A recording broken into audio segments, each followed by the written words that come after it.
So the fog from the midterm confusion and confoundment does continue to clear today. And like I explained in my last video, we're starting to see some very, very impressive results. Again, the problem is that mail-in voting has basically robbed us of the excitement of election night returns. We've got to wait days now for results.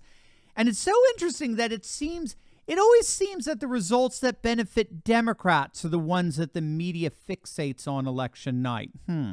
But that said, the fog is clearing, and now we're seeing huge, and I do mean huge, Republican majorities in nearly half the nation's state legislatures.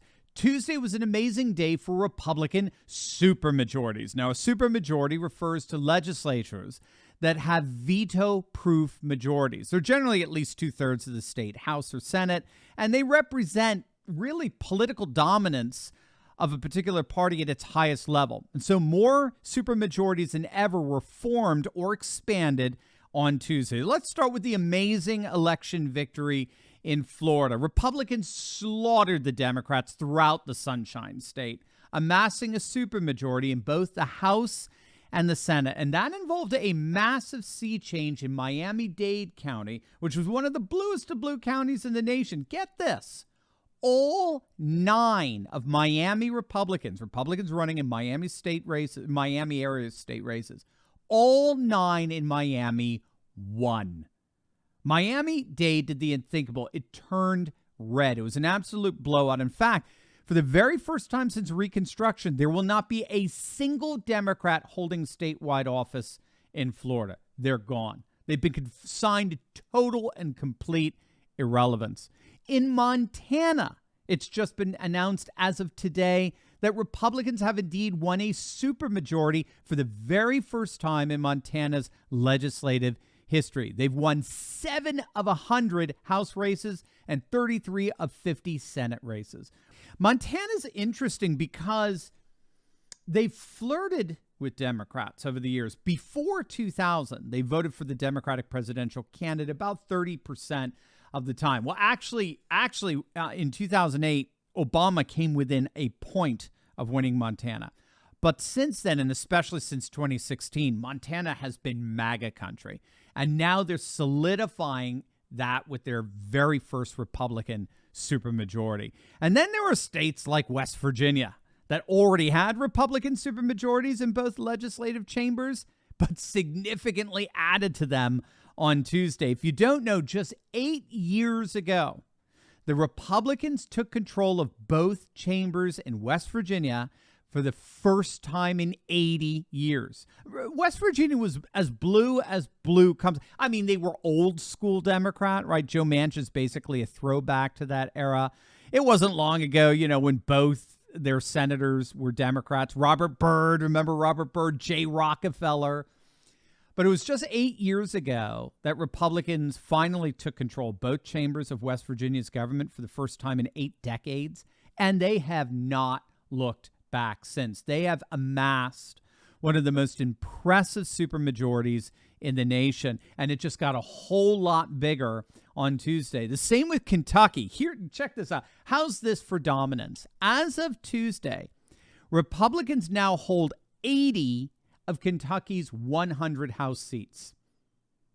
80%. Democrats are to Kentucky what Republicans are to Baltimore. I mean, there just aren't that many more seats Democrats can lose without going extinct.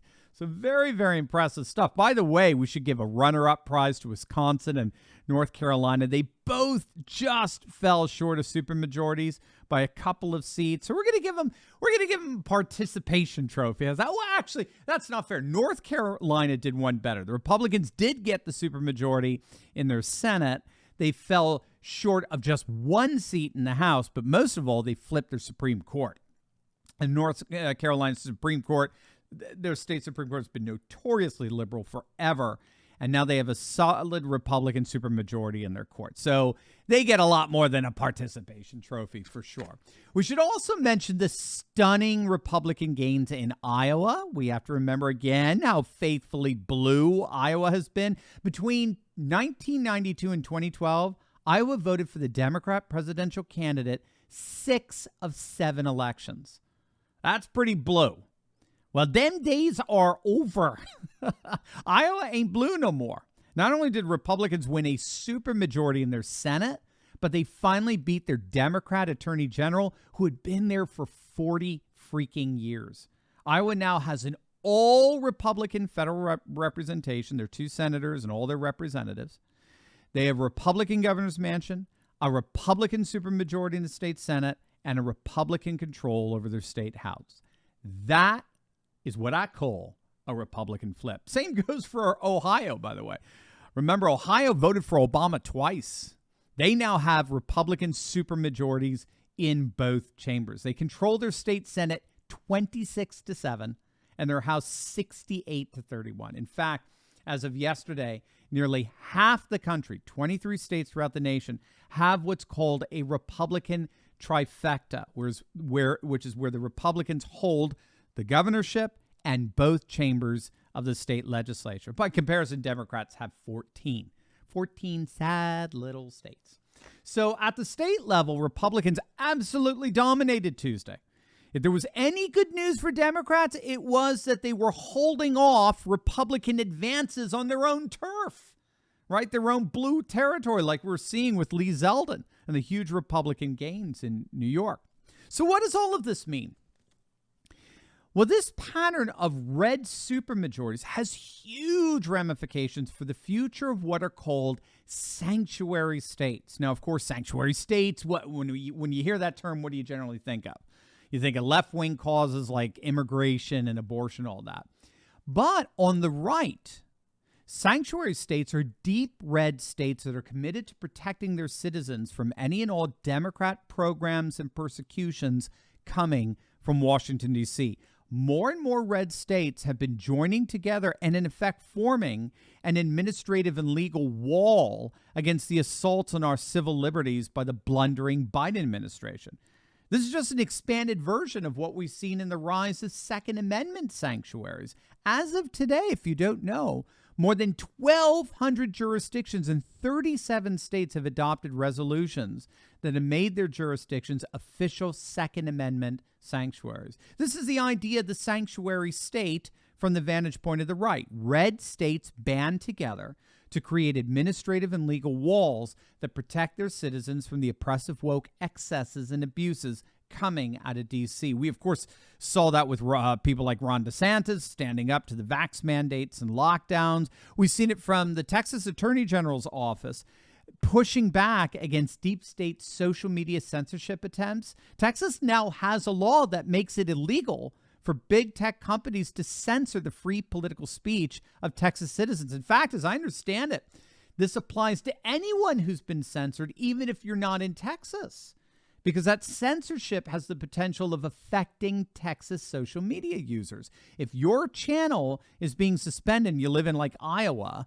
Texas can't access that channel, and therefore it's been affected by censorship practices. So these supermajorities mean that red states can increasingly set their own political agendas regardless of what D.C. wants or says.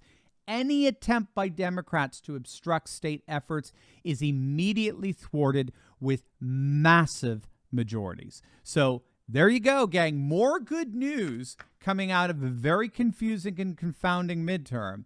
So make sure to smack that bell and subscribe button so you don't miss the latest updates on the latest results. And also make sure to check out my latest video I just uploaded on Republicans flipping 5 more seats yesterday for a net gain of 16. You're not going to want to miss that. So make sure to click on that link and I'll see you over there. God bless.